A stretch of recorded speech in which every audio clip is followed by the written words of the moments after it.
Hello बच्चों, क्या हाल चाल और सब बढ़िया। हम साइंस का पहला चैप्टर कर रहे हैं क्रॉप प्रोडक्शन एंड मैनेजमेंट में। हमने अभी एग्रीकल्चर प्रैक्टिस चल रहा है हमारा। उसमें सबसे पहले हमने पढ़ा प्रिपरेशन ऑफ सॉइल, फिर उसके बाद हमने पढ़ा सोइंग। आज हम तीसरा प्रैक्टिस पढ़ने जा रहे हैं एडिंग मैन्यूर एंड फर्टिलाइजर्स। अगर बच्चों वीडियो में अगर ऑडियो की दिक्कत आ रही है तो कृपया करके लीड लगा लीजिएगा, जिससे क्या होगा आसानी से आपको आवाज़ सुनाई देगी और फिर वीडियो में कोई दिक्कत नहीं होगी। तो स्टार्ट करते हैं। एडिंग मैन्यूर एंड फर्टिलाइजर्स क्या होता है। मतलब मैन्यूर का मतलब क्या होता है बच्चों, खाद, और फर्टिलाइजर्स का मतलब होता है उर्वरक। उर्वरक, ठीक है बच्चों। मैन्यूर और फर्टिलाइजर्स क्या है?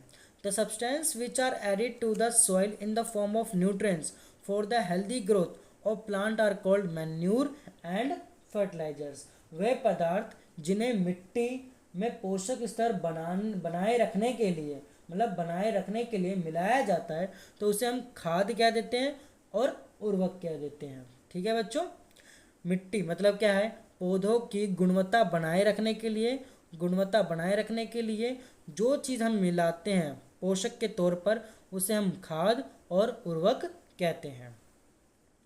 तो बूझो कुछ सोचता है। I saw healthy crop growing in a farm in the neighbouring farm the plant were see weak the plant were weak why do some plant grow better than others. मतलब बच्चों यहाँ पर यह बोला है कि मैंने एक खेत में उगने वाली स्वस्थ फसल पौधों को देखा। मैंने एक स्वस्थ पौधे को मैंने देखा, ठीक है, जबकि पास के खेत में पौधे कमजोर थे। कुछ पौधे अन्य पौधों की तुलना में ज़्यादा अच्छी तरह से क्यों उगते हैं? तो इसका आंसर हम कैसे देंगे कि उसकी किसके ऊपर वो होगा, उसके मैन्यूर पर, उसके फर्टिलाइजर्स पर। अगर पौधों में मैन्यूर और फर्टिलाइजर्स बिल्कुल अच्छे से दिया जा रहा है तो पौधा क्या होगा बच्चों, ग्रोथ करेगा। अगर उसमें मैन्यूर और फर्टिलाइजर्स बिल्कुल अच्छे से नहीं दिया जा रहा तो पौधा ग्रोथ नहीं करेगा। ठीक है बच्चों, देखते हैं। Soil supplies minerals nutrients to the crop plants. मतलब यहाँ पर क्या लिखा हुआ है कि जो मिट्टी है, मिट्टी फसल को खनिज पदार्थ प्रदान करती है। खनिज, मिनरल्स मतलब खनिज होता है, वो खनिज पोषक तौर पर मतलब पदार्थ प्रदान करती है। किसको? फसल को। ठीक है बच्चों। These nutrients, these nutrients are essentially for the growth of plants. In certain areas, farmers grow crops after crop in the same field. The field is never left uncultivated or fallow. Imagine what happened to the nutrients. मतलब बच्चों यहाँ पर ये बोला गया है कि ये पोषक पौधों की वृद्धि के लिए तो आवश्यक है। कुछ क्षेत्रों में किसान खेत में एक के बाद दूसरी फसल उगाता रहता है। खेत कभी भी खाली नहीं छोड़ी जाती। कल्पना कीजिए कि पोषकों का क्या होता है। मतलब बच्चों इसमें यह बोला गया है कि अगर एक किसान खेती बाड़ी छोड़ दे, मतलब कुछ सालों के लिए छोड़ दे, तो जो जमीन होगी वो कैसी बन जाएगी, बंजर बन जाएगी। एक और कंडीशन आता है, अगर एक किसान सिर्फ गेहूं की फसलें उगाते रहे, उससे क्या होगा, जो मिट्टी की जो उर्वरता होती है, मिट्टी की जो उर्वरता होती है वो खत्म हो जाएगी। ठीक है बच्चों, मतलब फर्टिलाइजर्स क्या हो जाएगा, उसके खत्म हो जाएंगे, वो जमीन क्या हो जाएगी, बंजर हो जाएगी। इसीलिए जो किसान होते हैं हर बार अलग अलग खेती करते हैं। मतलब अगर अभी गेहूं की खेती कर दी है तो अगली बार चावल की मतलब धान की खेती करेंगे, फिर दूसरी खेती करेंगे। इस प्रकार से वो बदलते रहते हैं। ठीक है बच्चों, आगे पढ़ते हैं। Continuous cultivation of crop make the soil poor in nutrients. Therefore, farmers have to add manure to the field to replenish the soil with the nutrients. This process is called manuring. Manuring. Improper or insufficient manuring result in a weak plants. मतलब यहाँ पर यह बोला गया कि फसलों के लगातार उगाने से मिट्टी में कुछ पोषकों की क्या हो जाती है, कमी हो जाती है। अगर किसान लगातार कल्टीवेशन करता रहे, फसल उगाता रहे, तो उसमें क्या हो जाएगी, मिट्टी में जो खाद्य है, मिट्टी में जो उर्वरता होती है, मिट्टी की जो पोषक तत्व होते हैं वो खत्म हो जाएगी। वो क्या हो जाएगी बच्चों, खत्म हो जाएगी। इस क्षति को पूरा करने हेतु किसान खेतों में क्या डाल देता है, खाद डाल देता है। इसको खत्म करने के लिए क्या डाल देता है, मैन्योर, मतलब खाद डाल देता है। ठीक है बच्चों, तो ये प्रक्रम खाद देना कहलाता है। अपर्याप्त खाद देने से पौधे क्या हो जाते हैं बच्चों, कमज़ोर, मतलब वीक हो जाते हैं। अगर आपने प्लांट्स में मैन्यूरिंग नहीं डाली, मैन्यूरिंग नहीं करी, तो वो क्या हो जाएंगे, प्लांट्स वीक हो जाएंगे। ठीक है, आगे देखते हैं। Manure is an organic substance obtained from the decomposition of plant और animal wastage. Farmers dump plant and animal waste in pits at an open place and allow it to decompose. The decomposition is caused by some microorganism. The decomposed matter is used as an organic manure. मतलब बच्चों यहाँ पर ये बोला है कि खाद एक कार्बनिक पदार्थ है। खाद क्या है, एक कार्बनिक मतलब ऑर्गेनिक सब्सटेंस होता है। ये ऑर्गेनिक सब्सटेंस होता है जो कि पौधों या जंतु अपशिष्ट से प्राप्त होती है, पौधों से या जानवरों से, मतलब ये वेस्ट मटेरियल प्राप्त होता है। ठीक है बच्चों, किसान पादप एवं जंतु अपशिष्टों को एक गड्ढे में डालते जाते हैं तथा इस डिकम्पोजिशन मतलब इस अपघटन होने के लिए खुले में छोड़ देते हैं। अपघटन कुछ सूक्ष्म जीवों द्वारा होता है। अपघटित पदार्थ खाद के रूप में उपयोग किया जाता है। ये जब हमारा जो जैसे कि ये डिकम्पोजिशन डेड प्लांट्स हो गए या एनिमल्स हो गए, जब ये डिकम्पोज हो जाता है तो ये इसका इस्तेमाल किस लिए करा जाता है, ऑर्गेनिक मैन्यूर के तौर पर इसका इस्तेमाल करा जाता है। You have already learn about vermicomposting in class 6th। आपने कक्षा 6ठी में वर्मी कंपोस्टिंग अथवा केंचुआ द्वारा खाद तैयार करने के विषय में पढ़ चुके हो आप। ठीक है बच्चों, आगे देखते हैं। यह हमारी एक्टिविटी है, एक्टिविटी 1.2। एक्टिविटी 1.2। अब ये एक्टिविटी 1.2 में क्या क्या रखा है देखते हैं। टेक अ मूंग और ग्राम सीड एंड जर्मिनेट देम। मतलब यहाँ पर क्या बोला है, मूंग अथवा चने के बीज लेकर उन्हें क्या करना है बच्चों, अंकुरित करना है।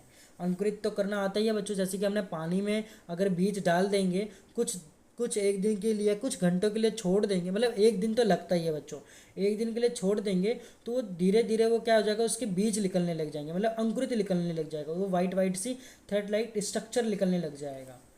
Select 3 equal size seedling, take 3 empty glasses और सिमिलर वेसल्स। मतलब यहाँ पर ये बोला है कि इनमें से एक ही आकार वाले 3 नवोद्भिद छांट लीजिए, मतलब सीडलिंग कर लीजिए, बीज को छांट लीजिए। अब 3 गिलास लीजिए अथवा ऐसे ही पात्र लीजिए, जैसे कि ये ABC बोल रखा है, A, B and C। To a glass A add little amount of soil mixed with a little cow dung manure. एक गिलास में क्या करना है, थोड़ा सा मिट्टी लेना है और उसके अंदर काउ डंग मिला देना है। काउ डंग मतलब गोबर मिला देना है उसके। और इन गिलास B put the same amount of soil mixed with a little urea. अब गिलास बी में क्या करना है, सॉइल मिक्सड मतलब सेम अमाउंट पर सॉइल लेना है और उसके अंदर मिला देना है यूरिया क्या होता है, ये हमारा क्या होता है, मलमूत्री होता है बच्चों। ठीक है, गाय का। Take the same amount of soil in a glass C गिलास में भी हमें सेम अमाउंट लेना है सॉइल का, विदाउट एडिंग एनीथिंग, कुछ भी इसके अंदर हमने नहीं मिलाया। Now pour the same amount of water in each glass, और सभी गिलासों में बिल्कुल सही मात्रा में पानी डाल दिया। And plant the seedling in them. अब यहाँ पर क्या बोला, and plant the seedling in them, बिना कुछ मिलाए हुए इसको छोड़ देना है। ठीक है, बिना कुछ मिलाए हुए इसको छोड़ देना है साफ करके। Keep them in a safe place and water them daily after 7 to 10 days, observe their growth. अब यहाँ पर क्या देखा कि 7 से 10 दिनों बाद उनकी वृद्धि को नोट हमें करना है कि कितनी ग्रोथ हुई है। देखिएगा कि यहाँ पर हमने तो अभी एक्सपेरिमेंट करा जो हमने बताया रखा था। अब इसमें देखो, ए गिलास में, बी गिलास में और सी गिलास में। अब इसमें देखो बच्चों कि ए गिलास में क्या है, ज़्यादा पौधे क्या हो रहे हैं, ग्रोथ हो रहे हैं। बी में थोड़ा कम है और सी में क्या है, तो बिल्कुल ही कम है। ये छोटा है, ये उससे थोड़ा सा बड़ा है, ये उससे भी बड़ा है। ठीक है बच्चों, ऐसा किस कारण से हुआ पढ़ेंगे। देखो, did plants in all the glasses grow at the same place, which glass showed better growth of plants. मतलब यहाँ पर यह बोला गया है कि क्या तीनों गिलासों के पौधे में वृद्धि की गति एक समान थी, मतलब सेम थी। किस गिलास में पौधे की वृद्धि बेहतर है, तो गिलास ए में बेहतर है। इन विच गिलास was the growth of fastest. अब कौन से गिलास में किस मतलब कौन से गिलास में पौधे में वृद्धि सबसे अधिक रही है। Fertilizers are chemical which are rich in a particular nutrients, how are they different from manure. अब ये जो गिलास की बात हुई थी, हमने देखा कि गिलास ए में ज़्यादा हुआ था, गिलास बी में उससे कम और गिलास सी में उससे भी कम। ठीक है बच्चों, अब यहाँ पर आ जाता है fertilizers. Fertilizers are chemical which are rich in a particular nutrients, how are they different from manure. अब यहाँ पर ये बोल रखा है कि उर्वरक रासायनिक पदार्थ जो विशेष पोषकों से समृद्ध होते हैं वे खाद से कैसे भिन्न है। Fertilizers are produce in a factories, जो फर्टिलाइजर्स होते हैं वो बच्चों कहाँ प्रोड्यूस होते हैं, फैक्ट्रीज में प्रोड्यूस होते हैं। Some example of fertilizers are urea, ammonium sulphate, sulphate, super phosphate, potash, NPK। अब जैसे कि हमने गिलास ए में देखा और गिलास बी में देखा और गिलास सी में देखा। गिलास ए में क्या डाला, मैन्यूर डाला था। गिलास बी में क्या डाला, फर्टिलाइजर्स डाला। गिलास सी में कुछ भी नहीं डाला। ठीक है बच्चों, अब सबसे पहले हमने यूरिया, ये जो हमारे फर्टिलाइजर्स के एग्जांपल क्या क्या हैं, यूरिया, अमोनियम सल्फेट, सब और सुपर फॉस्फेट, पोटास और NPK मतलब नाइट्रोजन, फॉस्फोरस और पोटेशियम। ठीक है बच्चों, ये सारे हमारे फर्टिलाइजर्स के एग्जाम्पल हैं। आगे देखते हैं, the use of fertilizers has help farmers to get better yield of crops such as wheat, paddy and maize, but excessive use of fertilizers has made the soil less fertile. मतलब बच्चों यहाँ पर यह बोला गया है इनके उपयोग से किसानों को गेहूँ, धान तथा मक्का जैसी फसलों की अच्छी उपज प्राप्त हो में सहायता मिलती है, परंतु इसका ज़्यादा इस्तेमाल करने से मिट्टी की जो उर्वरता होती है वो कम हो जाती है। Fertilizers have also become a source of water pollution. अब जो फर्टिलाइजर्स हैं वो क्या है, ये जल प्रदूषण का भी एक क्या है, स्रोत है। Therefore in order to maintain the fertility of the soil, we have to substitute fertilizers with organic manure or leave the field uncultivated in between two crops। मतलब यहाँ पर ये बोला गया है बच्चों कि अतः मिट्टी की उर्वरता बनाए रखने के लिए हमें उर्वरक के स्थान पर जैविक खाद का उपयोग करना चाहिए, मतलब मैन्यूर का इस्तेमाल हमें करना चाहिए। दो फसलों के बीच में खेत को कुछ समय के लिए बिना कुछ उगाए छोड़ देना चाहिए। ठीक है बच्चों, आगे देखते हैं, the use of manure improve soil texture as well as its water retaining capacity, it replenish the soil with the nutrients. इसका मतलब है कि खाद के उपयोग से मिट्टी की गठन एवं जल अवशोषण क्षमता भी वृद्धि में आ जाती है। इससे क्या होता है, इससे मिट्टी में सभी पोषकों की प्रतिपूर्ति हो जाती है, मतलब सभी को अच्छे से पोषण मिल जाता है। Another method of replenishing the soil with nutrients is through crop rotation. अगर दूसरा मेथड हमारा क्या है, मिट्टी में पोषकों की परिपूर्ति का अन्य तरीका है फसल चक्रण, क्रॉप रोटेशन। हमने अभी समझाया था कि क्रॉप रोटेशन क्या होता है, फसल को बारी बारी उगाना। मतलब इस बार अगर हमने इस सीज़न में गेहूं उगा दिया तो अगली बार किसी और की खेती करेंगे। This can be done by growing different crops alternatively.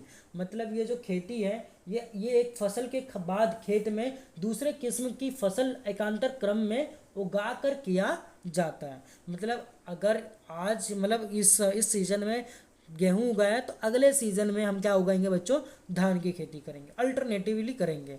Earlier farmers in northern India use to grow legumes as fodder in one season and wheat in the next season. This help in the replenish of the soil with nitrogen. Farmers are being encourage to adopt this practices. मतलब यहाँ पर यह बोला गया है कि बच्चों कि पहले उत्तर भारत में किसान फलीदार चारा एक ऋतु में उगाते थे तथा गेहूं दूसरी ऋतु में। इससे क्या होता है, जो मिट्टी में नाइट्रोजन का पुनः पूरण होता रहता है। किसानों को इस पद्धति को अपनाने के लिए प्रोत्साहित किया जाता है। अब वो क्या हो जाता है, नाइट्रोजन भी इससे क्या हो जाता है, फिक्स हो जाता है, नाइट्रोजन भी सहायता करती है इसमें। इन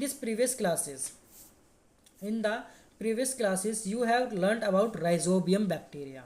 हमने पिछली कक्षाओं में हमने पढ़ा था कि राइजोबियम बैक्टीरिया के विषय में पढ़ चुके हैं हम पिछली क्लासों में। These are present in the nodules of roots of leguminous plants. They fix atmospheric nitrogen. मतलब बच्चों इसमें यह बोला है कि ये फलीदार मतलब लेगुमिनस प्लांट के पौधों की जड़ों मतलब पौधों की जड़ों की ग्रंथिकाओं में पाए जाते हैं। ठीक है, नोडुल्स के रूट्स में पाया जाता है और वायुमंडल नाइट्रोजन का स्थिरीकरण करने के लिए ये अच्छा होता है।